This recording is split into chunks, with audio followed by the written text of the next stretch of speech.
This videotape will focus on base and sub-base repair. This repair must be performed when water has thoroughly saturated the road base. Surface repairs alone will not correct a road base weakened by saturation. The entire part of the damaged pavement structure must then be replaced. These weakened areas can be located by critical surface defects, such as soft, spongy areas and severe area cracks in the pavement, and many potholes in a small area. Water enters the wide cracks in the surface, saturating the layers. Before starting this repair, the maintenance supervisor or engineer must inspect the work site to determine how to prevent further water damage to the base and sub-base. For this repair, you will need the proper equipment to do the job correctly. You will need an air compressor with the appropriate tools to cut the pavement, a motor grader or tractor with a scarifier attachment to break up the pavement over the weakened road base, a front-end loader to remove the damaged pavement surface, base, sub-base, and subgrade, dump trucks to haul materials to and from the work site, a water truck to carry water needed for the repair to the work site, a rubber-tired roller, a vibratory roller, or a tandem steel-wheeled roller to compact the material, an asphalt distributor, and an aggregate spreader for replacing the wearing surface of a surface treatment pavement, or an asphalt paver for replacing asphalt concrete pavement, and brooms and shovels to clean up loose aggregate at the work site. You will also need the proper materials to make a successful base and sub-base repair. You will need granular base material which has been properly graded, low viscosity liquid asphalt cutback to prime the granular base, high viscosity liquid asphalt cutback, rapid or medium curing, or asphalt emulsion for a surface treatment pavement, hot bituminous concrete mixture for an asphalt concrete pavement, and water to assure proper moisture for the granular base material. The water source should be adequate and near the work site. We can now look at 9 steps for base and sub-base repair. Step 1. Place the traffic control devices. Step 2. Mark the limits of repair and cut the pavement. Step 3. Remove all unsuitable material. Step 4. Install any required sub-drainage. Step 5. Restore the subgrade. Step 6. Replace the base. Step 7. Replace the pavement surface. Step 8. Clean the work site. Step 9. Remove the traffic control devices. We will now look at each step in more detail. Step 1. Place the traffic control devices. If the work site extends beyond the driver's view, you will need several flagmen to control one-way traffic. If it takes more than 1 day to complete the repair, make sure the signs will be quickly visible to motorists at night. For further information, refer to the IRF videotape Traffic Control During Maintenance. Also, safeguard your equipment during non-working hours. Follow your approved procedures to protect the equipment. Step 2. Mark the limits of repair and cut the pavement.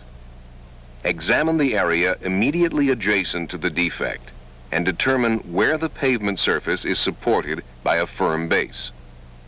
Use chalk, paint, or markers to identify the limit of the repair. The repair limit must be in the area of firm pavement. Make sure the marks are straight and perpendicular across the road. Next, use the pavement cutting tool to cut the pavement along the mark. Make sure the cut is straight and vertical. Step 3. Remove all unsuitable material. This includes damaged pavement and weakened base, subbase, and subgrade. To begin, scarify the damaged pavement within 1 meter of the marked limit. Be careful not to damage good pavement. Remove the damaged pavement, then load it into the dump trucks. You must check with your engineer to see if the broken pavement should be saved for future use or properly discarded away from the road and drainage ditches. Next, remove all weakened base and subbase. If the subgrade has been saturated, remove it as well. When you reach a firm bottom, make it level before you proceed to the following steps. Step 4. Install any required sub-drainage. The maintenance supervisor or engineer will determine if sub-drainage is required and specify the type to be used. Sub-drainage will help prevent the base and subbase from becoming weakened by saturation again. When installing sub-drainage, follow the engineer's instructions. Step 5. Restore the subgrade. Make sure you use approved material for the subgrade that is the same quality as existing subgrade. Restore the subgrade to its original line and grade before the pavement structure is replaced. Spread the subgrade in a loose layer about 20 centimeters thick. This is about the same distance as from the tip of your finger to your wrist. Test its moisture content. Squeeze a sample in your hand. If it crumbles, it is too dry.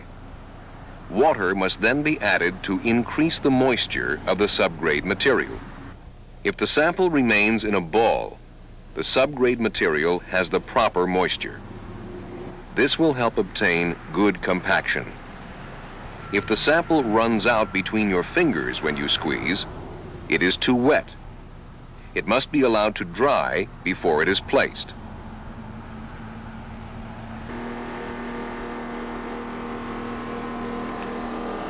Next, compact the subgrade material using the rubber-tired roller, a vibratory roller, or a tandem steel-wheeled roller. Additional layers may be needed to bring the subgrade to its original line and grade. Be sure to fully compact each layer before another layer is added. For repairs covering a large surface area, the surveying team should set control stakes outside the pavement to check the final elevation. Also, your maintenance supervisor or maintenance engineer should test the subgrade's compaction before the base and subbase are replaced. Step 6. Replace the base. Spread the approved granular material in loose layers, approximately 20 centimeters thick. Check the moisture of the granular material the same way you checked the subgrade material. If you have to add water, do not add too much. Excessive moisture will make the base too soft. Next, compact each layer thoroughly. Start at the outside edge of the granular base for the first pass. Then overlap each additional pass 1/3 the width of the roller. Cover the entire surface several times to make sure each layer is well compacted to a thickness of approximately 15 centimeters. Your maintenance supervisor or maintenance engineer should test the compaction of each base layer before the pavement surface is replaced. Make sure the final elevation of the restored granular base is the same as the surrounding granular base. Your maintenance supervisor or engineer should inspect it before you proceed. After the granular base has been approved, prime it with the asphalt cutback at the rate specified by the engineer. Keep traffic off the primed base until it has set properly. Step 7. Replace the pavement surface. For surface treatment, you start by spraying the asphalt. Then spread the aggregate evenly and compact each layer. For further information, refer to the IRF videotape, Single and Multiple Surface Treatments. If you replace asphalt concrete pavement, you start by placing the bituminous concrete mixture over the surface with an asphalt paver. Then you compact it with a rubber-tired roller and a steel-wheeled roller or a vibratory roller. For further information, refer to the IRF videotape on overlaying with an asphalt paver. Step 8. Clean the worksite. Sweep the area clean of any loose aggregate and other unwanted debris. Make a record of where the striping needs to be replaced. Then notify your maintenance supervisor so it can be scheduled. Step 9. Remove the traffic control devices. Pick them up in the reverse order of their placement. Refer to your approved procedures. Also, do not block traffic when moving your equipment to the next work site. This repair has been completed. But before they go, remember there are 9 steps for base and sub-base repair. Step 1. Place the traffic control devices. Be sure the signs, cones, and barricades are placed correctly. Step 2. Mark the limits of repair and cut the pavement. Make sure the limits are marked well within the area of firm pavement and the cut is straight and vertical. Step 3. Remove all unsuitable material. This includes damaged pavement as well as weakened base, sub-base, and subgrade. Step 4. Install any required sub-drainage.